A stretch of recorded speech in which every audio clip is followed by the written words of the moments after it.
오늘 말씀은 에스라 4장 1에서 10절입니다. 4절이 읽습니다. 이로부터 그 땅 백성이 유다 백성의 손을 약하게 하여 그 건축을 방해하되 바사왕 고레스의 시대부터 바사왕 다리오가 즉위할 때까지 관리들에게 뇌물을 주어 그 계획을 막았으며, 좋은 생각이나 계획을 품고 실천하다 보면 이내 저항에 부딪힙니다. 건강한 삶을 위해 개인적인 목표를 세우고 실행해도 지속적으로 이어가기가 쉽지 않음을 우리는 종종 경험합니다. 그래서 작심삼일이라는 말이 있기도 하죠. 이렇게 개인적인 계획에도 크고 작은 저항으로 지속하기가 어려운데, 이 성향이 다른 여러 사람들이 모여 하나의 큰 목표를 갖고 그것을 이루어 감에 있어 더 큰 어려움이 닥칠 수 있음은 쉽게 예측 가능합니다.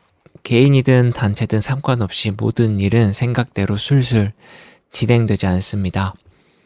예상치 못한 변수는 늘 존재합니다. 오늘 본문 역시 한 공동체가 추진한 계획에 등장한 예상치 못한 변수에 관한 이야기입니다. 그 공동체는 하나님의 백성 이스라엘이고요. 바벨론 포로에서 돌아온 이스라엘 백성들은 무너진 성전을 다시 복원하려고 합니다. 성전 재건은 이스라엘을 포로에서 놓아준 페르시아 제국, 성경에는 바사로 쓰여 있는데요. 바사 왕의 허락을 받은 사안입니다. 유다 포로 귀환 공동체는 건축을 위한 재정도 있었고 성전을 재건하려는 마음도 일치하였습니다. 성전 재건의 과정이 순조로워 보였습니다. 뜻을 모아 성전을 재건하였고 감독하는 자들 역시 한 뜻으로 재건을 위해 노력하였습니다. 물론 성전의 기초가 세워졌을 때 예전에 화려했던 성전의 모습과는 비교할 수 없기에 통곡하는 이들도 있었습니다만 기쁨도 컸습니다. 이렇게 성전 기초는 놓였고 이제 진행에 박차를 가해 완성하는 일만 남았죠. 하지만 앞서 말했던 모든 일엔 저항이 있기 마련이고 포로에서 귀환한 유다 백성의 성전 건축에도 예외일 수 없었습니다. 그것이 순전히 하나님을 위한 일이고 주님의 백성으로 삶을 이루어가기 위한 일이며 마음을 모으고 협력하여 거짓 없게 하는 일이라 할지라도 이 어김없이 시련은 찾아왔습니다. 성전을 재건하고 있다는 이야기를 유다와 베냐민의 대적이 듣게 됩니다. 이 성경은 대적이라는 단어를 사용하여 이 무리들이 포로에서 귀환한 백성들과 쉽게 어울릴 수 없는 집단임을 먼저 밝힙니다. 이 집단은 성전 건축을 처음부터 막지 않습니다. 스룹바벨을 비롯한 유다 지도자들에게 성전 건축에 참여시켜달라고 제안합니다. 이들은 자신들이 아수르 제국 시대에 가나안 땅으로 강제 이주된 자들이라고 말하는데요. 과거 북이스라엘을 멸망시켰던 아수르는 자신들이 정복한 민족의 정체성을 없애기 위한 일환으로 민족을 섞어버리는 정책을 펼쳤고 그때 온 무리들의 자손으로 보입니다. 이들은 말합니다. 자신들이 이 땅에 와서 살면서 하나님을 알게 되었고 줄곧 제사도 드렸다. 그러니 함께 성전을 짓자. 이들의 주장과 제안에 큰 거짓이 없어 보입니다. 하지만 유다의 지도자들은 그 제안을 반대합니다. 의문이 생기죠.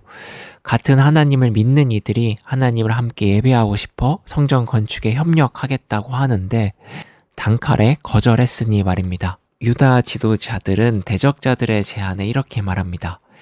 우리가 성전을 짓는 일은 너희와 관계가 없다. 우리의 하나님을 위한 성전을 짓는 것은 우리의 일이다. 유다 지도자들의 대답을 통해 대적자들의 제안이 거절당한 이유를 어느 정도 알 수 있습니다. 그들이 믿었던 하나님은 유다의 하나님과 좀 달랐던 것 같습니다. 유다 지도자들이 보기에 대적자들의 하나님은 혼재되어 있고 순전하지 않았다고 판단한 것입니다. 계속 우리라는 표현을 쓰며 무언가 다르다는 것을 말하죠. 함께 할 수 없다고 선을 긋습니다. 유다의 지도자들이 이렇게 제안을 거절하자 대적자들 이번엔 성경의 그 땅의 백성이라고 표현합니다. 성전 건축을 방해합니다. 관리를 매수하고 페르시아 왕에게 상소를 올립니다. 계획적으로 방해합니다. 그리고 성경은 구체적으로 그 방해가 어떤 왕 때 어떻게 이루어졌는지까지 밝힙니다. 역사적으로 보면 성경이 밝히고 있는 페르시아 왕들의 연대는 그 시간적 차이가 꽤 큽니다. 정확하지 않아요. 하지만 정확한 연대에 상관없이 성경이 페르시아 왕들을 열거하는 것은 성경은 그만큼 대적자들, 그 땅의 백성들의 방해의 공작이 치밀하고 지속적으로 이루어졌음을 말하고 있는 것으로 보입니다. 오늘 본문은 이처럼 포로에서 귀환한 유다 백성들이 마음과 힘을 모아 하나님을 예배하기 위해 성전을 재건하나 그들의 노력을 무색하게 만드는 거센 저항이 있음을 보여줍니다. 우리는 이 본문이 하나님의 일이라 할지라도 시련이 존재함을 쉽게 찾을 수 있습니다. 하지만 본문은 단순히 좋은 계획에 닥친 시련만을 말하지 않습니다.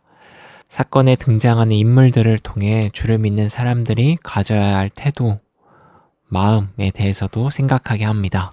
먼저 성전 재건을 방해했던 사람들, 그들은 자신들을 하나님을 믿는 사람이라고 밝힙니다. 그러나 그들의 말과 다르게 행동은 하나님을 믿는 사람이라 보기 어렵습니다. 그들이 가진 민족적 정체성 때문이 아닙니다. 그들의 행동 때문입니다. 자신들의 제안이 거절당하자 바로 보복합니다. 본인들이 가진 재력과 인력을 동원하여 주도 면밀히 방해 공작을 펼칩니다. 자신들의 주장이 맞으니 무조건 따라야 한다는 것이고 따르지 않으면 어떠한 결과가 있을지 각오하라는 태도입니다. 이게 과연 하나님을 믿는 사람들이 갖는 태도일까요? 하나님을 고백하는 우리 역시 의견을 달리한다고 폭력의 언어를 사용하고 자신이 가진 위치를 이용하여 감정적으로 대응하면 이들과 다를 게 없다고 봅니다. 우리 역시 대적자가 되고 하나님의 백성이 아닌 그 땅의 백성이 되는 것입니다. 한편 이들의 방해의 공작은 결국 예수님 시대에 사마리아와 유다의 반목의 뿌리가 됩니다. 예수님 시대 유다인들은 사마리아 사람들을 무척이나 싫어했고 그 역사적 배경을 하나하나 살펴보면 결국 과거 사마리아인의 조상들이 행했던 이 방해 공작이 한몫하고 있는데요. 유다인들은 그들의 과오를 용서하지 않았습니다. 또한 그들이 순혈이 아니라고 그들의 예배를 인정하지도 않았습니다. 사마리아를 향해 폭력의 언어를 사용했습니다. 아이러니하게도 예수님 시대의 유다인들은 오늘 본문에서 대적자들이 보인 행동과 유사했습니다. 그러나 예수님은 달랐습니다. 그들을 인정했고 위로했습니다. 하나님을 고백하는 자들이 어떤 모습을 보여야 하는지 알려주셨습니다. 그 모습을 담기 원하셨습니다.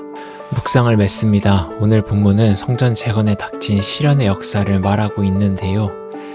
표면적인 사건 너머 하나님을 고백하는 자들이 가져야 할 태도와 또 예수님이 보인 마음을 함께 생각하기를 소망합니다.